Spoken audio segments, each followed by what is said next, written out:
So the next speaker that we have is Guru. He'll be talking about 5 critical ways a B2B data partner can help sales and marketing teams. And before we start with the session, it's going to be 8 to 10 minutes followed by 15 minutes Q&A. We'll be recording the session and sending you all the PPTs, etc. that we have in the session. Put down your questions in the Q&A area below. So Guru, he is our Growth and Product Officer, Chief Growth and Product Officer at Ampliz, ex-Zoom Info. Over to you, Guru. Hey, thanks, Debarati. Let me just share my screen one second.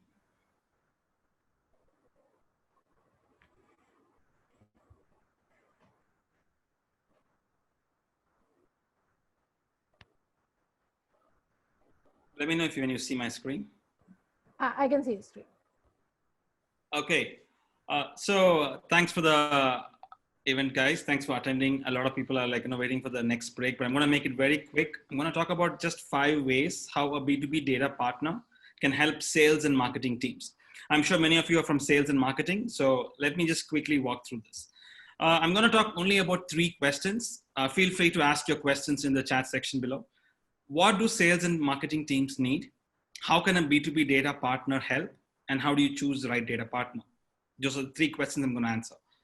So it's pretty obvious. Sales and marketing teams or any company, they just need growth, right? And growth just comes from more revenue and more customers. That's pretty much it. Nothing else they want. So what is growth?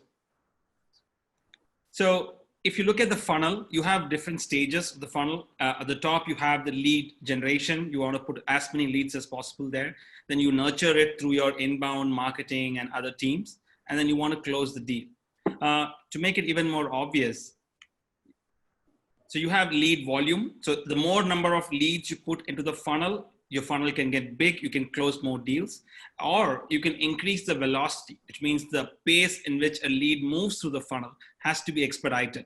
So those are 2 ways in which you can make your funnel work better for you. Increase the size of the funnel or make it shorter, make it quicker, right?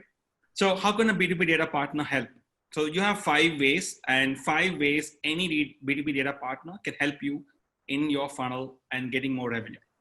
First, insights. What is insights, right? I want to know more about my lead. So let's say you've got a lead from a website form, an event you've registered with, a white paper download, signups, LinkedIn outreach, anywhere, like anything you've got about a lead, you can use those few data points to collect more intelligence about your lead. So this is a visual representation. So your website forms, you can collect an email address, a white paper, you have an email address. You could have a click magnet on Product Hunt or somewhere else, webinars, a video. It can be an email. It can be just a company URL. It can also be an inbound traffic IP address. Any of this can be used to fetch more details. So you can know more about, if I have an email, I can tell you about the name of the person, the title, the company, seniority. And if I know the company's URL, I can tell you the revenue, employee, industry, right? So you can build a complete profile. This is the insights. That's the starting point of how you would want to work with a B2B data vendor. Second, this is very common. I'm sure every one of you are kind of using this, new leads, right? I want a partner who could give me leads for the entire total addressable market, which is TAM. So I want to increase the lead volume, which is going into my funnel. I want everybody in my total addressable market. Maybe I can classify it into different personas based on revenue, industry, title, seniority, location, right? I use this customer profiles to create different personas. Using that, I build a lot of leads in my total addressable market. So I'm never short of leads. So that's the second way in which any B2B data partner can help you. And this is a very common way, right? If you go to a data partner, you say, I want more leads. Can you give me more leads? You create a persona, you get leads. But there are 5 ways. So this is the second way. Third, this is an area where most data partners don't kind of offer this upfront. So sales and marketing people should be aware of using this knowledge to ask them for it, right? So let's say you have a lot of database. You have let's say you've been doing business for 5 years. You built a database of 10,000 or 100,000 contacts or companies, right? A lot of this information is missing. It's incomplete. And when you try to work on these leads, you have incomplete data, which means your time spent on it is increasing. So your funnel is not getting shorter anymore. your lead priority and qualification, they rely heavily on a lot of data points, right? The more data points you have, you can prioritize your leads, you can qualify them. And more importantly, in the last decade, personalization of campaigns, even if you're only sending an email to 5 people or even 1 person, you need to personalize it. That depends on your quality and depth of your data. So this is the visual representation. Let's say you have a table. These first 4 rows denote your database. You might have an email which you've gotten from a white paper download. Somebody has come and given you some inputs about his name, but you don't have the email. You know the company's name.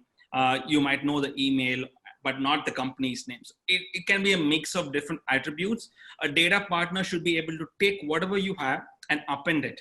So you kind of fill in the missing fields and clean it up. So that's the next step, right? Once you can append it, which is missing data, no more missing data. Every field that I required for my prospecting, for my campaign needs are fulfilled. And that leads you into the 4th solution, which is enrich. Enrich is all about keeping your heart, the database clean, right? Clean, no more stale or bad data, right? And the longer you're in business, your marketing database is as big and you have a lot of junk, right? Outdated information, wrong, incorrect data. Just a case in point, just this last 2 months has corrupted your database by at least 25%. And this also means there's a huge cost and complexity in just your customer acquisition efforts, because you don't know what email is wrong, you don't know what title is wrong, the names are wrong, right? So all this increases the cost and complexity. And data cleansing and validation is not like a one-time exercise. You just come and do it once. It's a continuous process, because there is always, people are changing jobs, companies going out of business, starting up, right? So this is an actual report from Neil Patel. I'm sure everybody knows who Neil Patel is. I don't have to explain him. He did a small, he took some analysis from, let's say 2015, 16, 17. Corporate data kind of like grows by 30 to 40% every year for these companies. And he took very SMB kind of data, not like the big ones like Oracle, small ones. 20 to 30% of your database will get dirty every year. And look at that, your database, the number of bad records increases. And with that, your cost increases, not just in maintaining or knowing what the bad data is, but also in your campaign. It kind of goes downstream in all sales and marketing activities. And this cost is very prohibitive. And in the last 3 years, this cost is just going up. It's not going down, it's going up. So one visual representation is, think about a company which has these 4 records. They have it completely filled. They have all their data points filled. But when you go to a data partner who can enrich your data set, he's going to tell you, okay, this first person has got a promotion. He's no longer a sales rep, he's a sales manager. A second person who's working as Ampliz product manager. The company is grown in revenue. Because it helps in your personalization and your understanding of the company. Third, the email format only has changed. So that is complete bad data corrected to new data. And the 4th data point of a startup CEO, that company is no longer in existence. So all these are just small, examples of, there are different reasons why data can go bad. These are small reasons. And that is the 4th way in which a data partner can help. 5th and the last is something which is taking up in the last 5 years. See, your customers are getting exposed to multiple campaigns, companies, and products, and which a side effect is decreasing attention spans. They don't want to get any more emails. And to make your campaigns more effective, you have to do 2 things. You have to prioritize your leads, and you have to personalize your communication or campaign efforts. And for that, you need custom intelligence, not off the shelf. You need more information on, which is personalized to your business needs. Technologies used, growth rate, maybe they have a new office, new C-level exec who's joined in, web traffic, funding, countless other data points. You can just keep going on there. And so an example would be, let's say a company has these 4, kind of denote the entire database.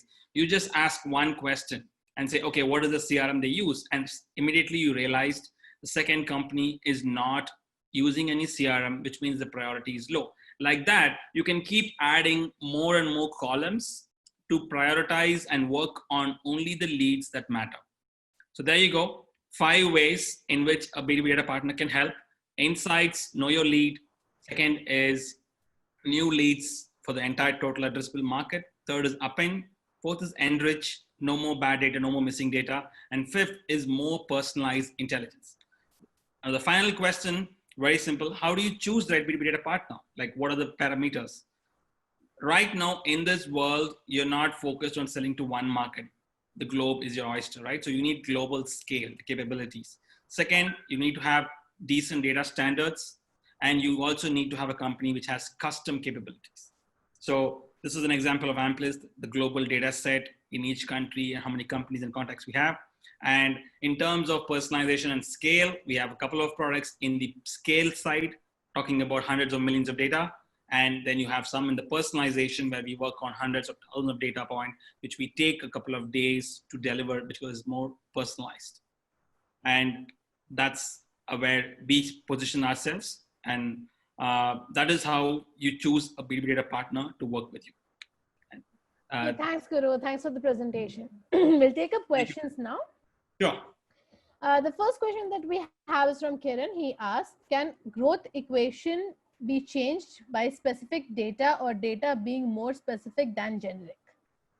Oh, yeah, sure. I think the more specific data points that you collect, which is more important to your business, that is very critical to you. Like, for example, let's say you're a SaaS company which sells to engineers, right? So you would only care about those data points of how many engineers are employed in the client company, right? A similar company which is selling CRM wouldn't be interested in that particular data point. So the more specific you go to about your business and you have data points around that, it's going to help your business tremendously. Got it. Next question is from Kiran again. He asks, is data segregation very important to feed into the funnel?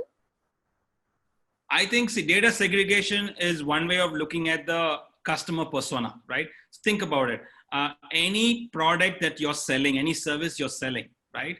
There is on the other side of it, there is a particular persona with a problem, right? So if you're selling to a CRM, which means there is a VP sales with a problem. So customer persona is the other side of the data point you're collecting.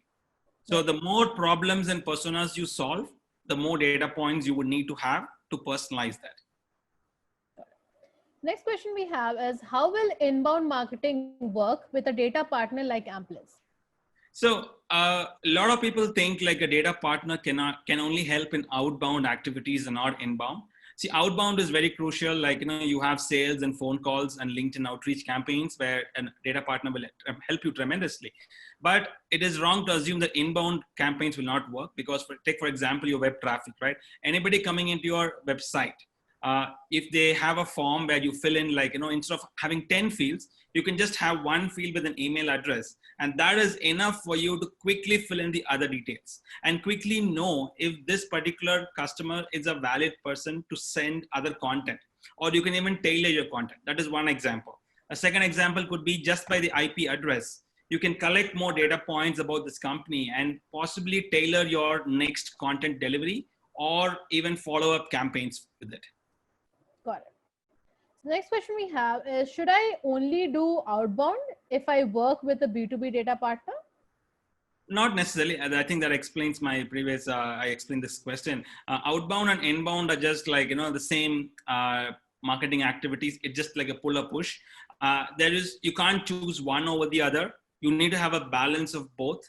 Depending on how your business is structured, you need to have a little bit nudge here and a little bit pull there. So you need to use both these things. And a B2B data partner like Ampliz works with all kinds of customers who have outbound and inbound needs. Got it. So next question we have is, is data decay real? How do I work to clean my marketing database? See, data decay is very real. Think about it.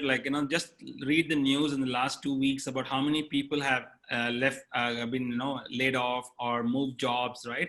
All those titles are gone. So one, if you have that contact in your database, that is no longer valid. Second, you need to know who is the right person to get that. So it is happening all around us, and we need to be very, very proactive in cleaning our databases and making sure we have the right data points to personalize our content and outreach activities. Got it. So what are the top 3 factors that you consider while qualifying a lead? I think the top three factors, again, see, this is, you cannot answer this question generically. So if you're asking this question to the head of marketing at Salesforce, he would be answering a very different question, right? Right. So it depends on who the company is. Is it a startup? Is it a big company? Is it an SMB? And also from their own experience of what mimics a good customer. Right. So the more, let's say, like, if I'm starting out a company and I think like, anybody from IT outsourcing industry is a good fit. Okay. That is one filter, and some particular title. And this company has 2-3 branches across the globe. So those are three factors, but these three data points could be completely irrelevant to somebody who's selling SaaS. Got it. Right? So it depends on your industry. It depends on your experience of who have you sold to already. Do you want to have kind of have a customer who we can mimic and create another more profiles so we can collect more data around it? So depending on that, you have to have like three factors could keep changing.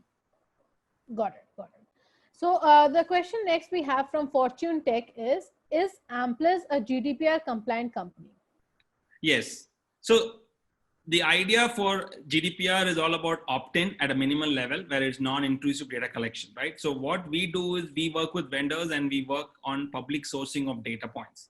And we have an opt-out mechanism always to make sure like people know that the data is there with us and they can remove it. Because the more we collect from sources like LinkedIn and other public mediums and company websites, that is constantly being curated and made sure that the people who are in it are aware of it. So we are completely GDPR compliant. So the next question we have is, at what point of a company's growth should they consider partnering with the data company? So I think the right answer for this is you could actually have a data partner throughout your journey, even if before you have your first customer to even if you had 10,000 customers, right? It depends. So let me throw some factors here. Think about how big is your marketing database? How big is your team? Think about like if you have just one founder working to sell something, even you could benefit from having 20 leads in your funnel to send an email personalized campaign to, or find their LinkedIn profiles, right? If you just focus on content and you have 2 pages in your website, right? 2 good content. Even then it is good to know who's coming to your website. And I'm talking about the most simplest of use cases, right? And then you grow to having 1, 2, 10, 100 sales and marketing folks, and your need for data grows along with your databases. Next question we have is how Ampliz can help marketing teams? So for marketing teams, as I said, right, we can start with all the 5 solutions I pitched is for marketing. Like think about you go to an event and you don't know who came and gave you a business card, or now you can't do physical events. So let's think about a white paper download, right? You got 100 emails. How do you know who they are? Number one. And then if somebody closes and one particular customer is a good one, can I get more leads from my addressable market? That's the second use case.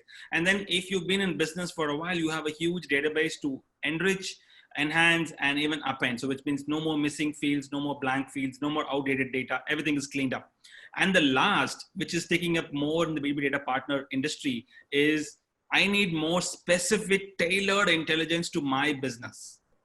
Right? Let me give you an example. Let's say you're selling to e-commerce companies, right? You want to know more specifically how many products are they selling. If they have more than 5 products, maybe they have a greater need to sell to you, or you can sell to them, right? So those are the specific data points that you want to collect so that it becomes easy for you to prioritize and personalize. Got it. So the next question we have is, if I purchase a data set, what exactly am I getting? Just information or qualified leads with intent? So we have different product offerings. Generally, most of the B2B data partners, if they are little refined, what they will tell you is they will be cleaning the data set. So you will be getting a company or a contact record depending on their structure, and anything else would be an extra intelligence. And they would also have a kind of a upsell opportunity, or they would have another service where they would tell, okay, we are going to take this lead campaign and work on it to make it even more qualified. So depending on the data partner, you can choose all these services. Got it. So I think we will go for the last question. Sure. So what happens when it gets changed by time, the data I'm assuming, and we contact a lead, okay? As in say a person switches company, the email ID changes, right? How do I tackle that? So I think that the idea is you need to map your database by some primary identifier. So a primary identifier for a contact would be email or phone number, a name definitely. And for a company, it would be URL or a company name or location, a mix of those factors. So let's say you have a contact in a company who you've been chasing and suddenly he changed jobs, right? So you should have that company marked to you so that you know this contact is gone somewhere. Now you think of it as 2 leads. For the same company, you can get a new person in that role. That's 1 lead. And the second lead is you've been working with somebody for like 6 months and this person has moved to another company, means you can take that opportunity and go talk to him in the new company as well. Right?